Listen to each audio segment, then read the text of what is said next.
കള്ളപ്പണം എന്ന് കേട്ടിട്ടുണ്ടോ? കള്ളപ്പണം എന്ന് പറയുമ്പോൾ കള്ളനോട്ടാണെന്നാണ് എല്ലാവരും വിചാരിച്ചു വെച്ചിരിക്കുന്നത്. അല്ല, അതായത്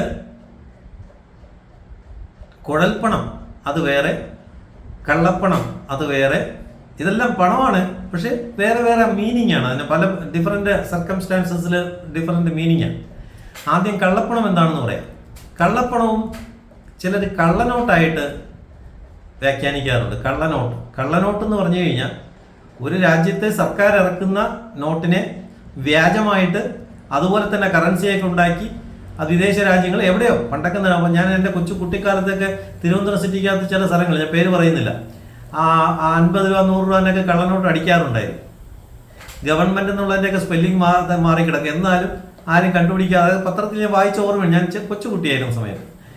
അപ്പോൾ ഇപ്പോൾ കള്ളനോട്ടൊന്നും അങ്ങനെ പറ്റൂല, കാരണം അതിന് മാത്രമുള്ള സോഫിസ്റ്റിക്കേറ്റഡ് മെഷീൻസ് ഉണ്ട് കണ്ടുപിടിക്കാനായിട്ട്. അപ്പോൾ എന്ത് കഴിഞ്ഞു വെച്ചാൽ വിദേശ രാജ്യങ്ങളിൽ അടിച്ചുകൊണ്ടിരുന്നു. ഏത് രാജ്യമൊന്നും ഞാൻ പറയുന്നില്ല. അപ്പോൾ അതിനെയാണ് കള്ളനോട്ട്. അതായത് ഒരു ഒറിജിനലിനെ വെല്ലുന്ന രീതിയിൽ വ്യാജനം ഉണ്ടാക്കുമ്പോൾ അത് കള്ളനോട്ട്. ഇവിടെ ഞാൻ പറയാൻ ഉദ്ദേശിക്കുന്നത് കള്ളപ്പണത്തിനെ കുറിച്ചാണ്. കള്ളപ്പണം എന്ന് പറഞ്ഞു കഴിഞ്ഞാൽ ഒരാൾക്ക് വരുമാനം ഉണ്ടെങ്കിൽ അത് അയാളുടെ സോഴ്സ് ഓഫ് ഇൻകം ആയിട്ട് സർക്കാരിനെ ബോധിപ്പിക്കും. ഒരു വർഷത്തിൽ 12 ലക്ഷം രൂപയിൽ കൂടുതലുണ്ടെങ്കിൽ ടാക്സ് കൊടുക്കണം. അതിന് ഓരോ സ്റ്റേജ് ഉണ്ട്. പിന്നെ അത് കഴിഞ്ഞ് ഒരു എക്സ്ട്രാ 7 ലക്ഷം ആണെങ്കിൽ 5%, പിന്നെ 10%, പിന്നെ പ്രോഗ്രസീവ്, ഇന്ത്യയിൽ നടപ്പാക്കി വരുന്ന പ്രോഗ്രസീവ് ടാക്സേഷനാണ്. ഇൻകം കൂടുന്തോറും ഇൻകം കൂടുന്തോറും ടാക്സിൻ്റെ പിന്നെ ഇത് കൂടി വരും. പ്രോഗ്രസീവ് ടാക്സേഷനാണ്. അപ്പോൾ കള്ളപ്പണം എന്ന് പറയുന്നത് ഒരു വ്യക്തിക്കുള്ള വരുമാനത്തിൽ നിന്ന് അയാൾ നിശ്ചിത വരുമാനത്തിൽ കൂടുതൽ വരുമാനം ഉണ്ടെങ്കിൽ, ഇൻകം ഉണ്ടെങ്കിൽ, അയാൾ അതിൻ്റെ പിന്നെ നിശ്ചിത തുക ഗവൺമെൻറ്റിന് നികുതിയായിട്ട് കൊടുക്കണം. കാരണം എന്താണ്, ഗവൺമെൻറ്റിന് നികുതിയായിട്ട് കൊടുക്കണമെന്നുണ്ടെങ്കിൽ ഇത് ഇൻഫ്രാസ്ട്രക്ചർ ഡെവലപ്മെൻറ്റിന് വേണ്ടി സർക്കാരിന് പണം വേണ്ടേ ചിലവാക്കാൻ?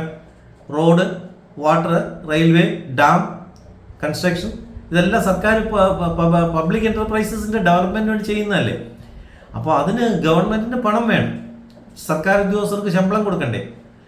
അപ്പോൾ ഇതിനു വേണ്ടിയുള്ള പണം കണ്ടെത്തുന്നതൊക്കെ ഇതുപോലുള്ള ടാക്സിൽ നിന്നാണ്. ടാക്സ് എന്ന് വെച്ചാൽ നമ്മൾ GST ഇപ്പം ഉണ്ട്, ഇൻകം ടാക്സും ഉണ്ട്. GST ഇൻകം എന്ന് പറയുന്നത് നമ്മുടെ സ്റ്റേറ്റ് ഗവൺമെൻറ്റിനും പോകുന്നുണ്ട്, സെൻട്രൽ ഗവൺമെൻറ്റിനും. പക്ഷേ ഇൻകം ടാക്സ് വന്നിട്ട് നേരെ സെൻട്രൽ ഗവൺമെൻറ് പോയിട്ട് അവരത് ഫണ്ട് അലോക്കേറ്റ് ചെയ്യും. ഇന്ന സ്റ്റേറ്റിൽ നിന്ന് ഇത്ര ഇൻകം ടാക്സ് കിട്ടിയിട്ടുണ്ട്, അതിന് അവർ ഫണ്ട് അലോക്കേറ്റ് ചെയ്യും അവിടുത്തെ ഡെവലപ്മെൻറ്റ്സ്, ഇൻഫ്രാസ്ട്രക്ചർ ഡെവലപ്മെൻറ്റിന് വേണ്ടിയിട്ട്. അപ്പോൾ ഒന്നുകൂടി പറയാം, കള്ളപ്പണം എന്താണ് എന്നാണ് പറഞ്ഞുകൊണ്ടിരിക്കുന്നത്.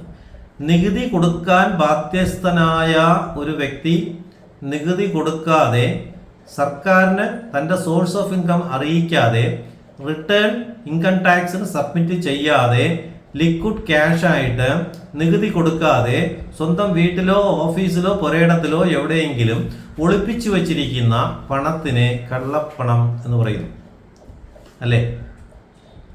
ഇനി കള്ളപ്പണം എന്തിനാണ് നിങ്ങളിങ്ങനെ ചെയ്യുന്നത്? നിങ്ങൾ ആ ടാക്സ് കൊടുത്തുകൂടായിരുന്ന? ടാക്സ് പിടിച്ചു കഴിഞ്ഞാൽ മുഴുവൻ പൈസയും പോകും, പിന്നെ കിട്ടുന്നത് 10% കിട്ടുള്ളൂ. അതുകൊണ്ട് black money source of income. ഇനി വേറൊന്നുണ്ട്, നിങ്ങൾക്ക് ടാക്സ് കൊടുക്കാതിരിക്കാം. Legally you can evade tax. കള്ളപ്പണം നിങ്ങൾക്ക് ലീഗലി, നിയമപരമായിട്ട് ടാക്സ് ഒഴിവാക്കാം. എങ്ങനെ? അത് ഞാൻ മറ്റൊരു വീഡിയോയിൽ പറയാം. അത് ആർക്കെങ്കിലും അറിയാൻ താല്പര്യം ഉണ്ടെങ്കിൽ എന്നെ ബന്ധപ്പെട്ടുകൊള്ളുക. നിങ്ങൾക്ക് നിയമപരമായിട്ട് ടാക്സ് ഇവേഡ് ചെയ്യാം, ലീഗലി. ഇല്ലീഗലായിട്ടൊന്നും ചെയ്യാൻ ശ്രമിക്കരുത്.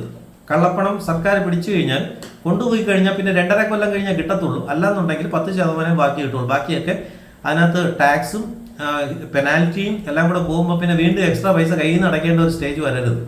പിന്നെ നിയമപരമായിട്ട് നിങ്ങൾക്ക് വേണമെങ്കിൽ ടാക്സ് ഒഴിവാക്കാം. How to evade tax legally, അത് നിങ്ങൾ എന്നെ ബന്ധപ്പെട്ടാൽ പറഞ്ഞുതരും. അതർവൈസ് ഐ വിൽ ഒരു അനദർ വീഡിയോ ഞാൻ കൂടെ അത് എക്സ്പ്ലെയിൻ ചെയ്യാം.